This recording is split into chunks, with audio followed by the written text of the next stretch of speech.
विष्णु भक्त मेरे घर में कहाँ से पैदा हो गया। तो उन्होंने कई बार उसे मारने की कोशिश की, कभी उसे पानी में डुबोया लेकिन वो फिर भी बच गया, कभी उसे पहाड़ से धक्का दिया वो फिर भी जीवित लौट आया। फिर उन्होंने अपनी बहन होलिका को बुलाया और कहा इस विष्णु भक्त प्रहलाद की हत्या कर, ये हमारे राज्य के लिए अच्छा नहीं है। होलिका का वरदान था कि वो आग में कभी नहीं जलेगी, है ना।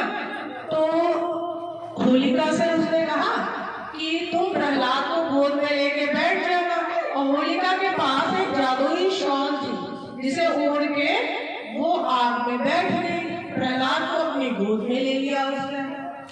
भगवान विष्णु का जाप करते हुए प्रहलाद खुशी खुशी आग में बैठ गए अपनी बुआ की गोद में। लेकिन भगवान विष्णु का चमत्कार देखो, उन्होंने वो शॉल किसको उड़ा दी, प्रहलाद को उड़ा दी और होलिका जल गई।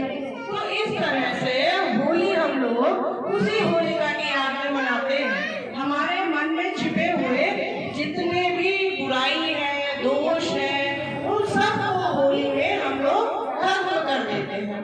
लेकिन ये कहानी यही खत्म नहीं हुई। फिर भगवान विष्णु के लिए हिरण्यकश्यप ने प्रहलाद से कहा, क्या विष्णु विष्णु करते रहते हो, क्या तुम्हारा भगवान हर जगह? उन्होंने कहा हाँ हर जगह। उन्होंने कहा क्या इस कमरे में भी आपका भगवान है? तो उन्होंने कहा है। तो बोले है तो उसे पुकारो।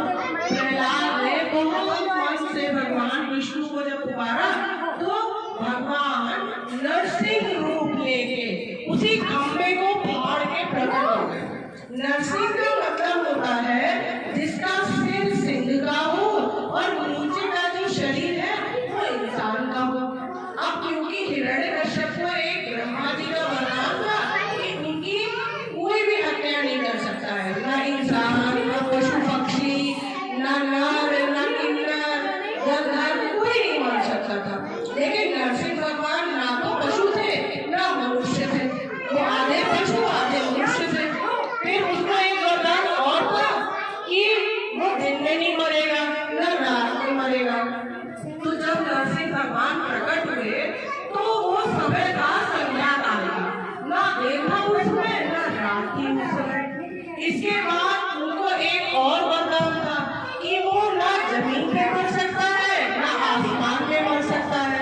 तो नरसिंह भगवान ने उसे अपनी जंघा पे मतलब थाई पे लिटाया और नाखून से उसका पेट फाड़ दिया और इस तरह हिरण्यकश्यप का अंत हुआ। लेकिन फिर नरसिंह भगवान बहुत गुस्से में आ गए। तो फिर सभी देवताओं ने उनकी प्रार्थना की, स्तुति की, फिर उन्हें शांत कराया। ठीक है, तो इसलिए भक्त प्रहलाद और उसकी बुआ होलिका जिनकी बुराई पर अच्छाई की जीत हुई, इस याद में हम लोग होली का त्योहार मनाते हैं। और ये रंगों का त्योहार इसलिए है क्योंकि रंग हमें खुशियाँ देते हैं। हमारे जीवन में जितनी भी खुशियाँ हैं वो रंगों से ही तो आती है। तो इसीलिए होली के त्योहार में हम लोग एक दूसरे के फेस पे रंग लगाते हैं और खुशी मनाते हैं।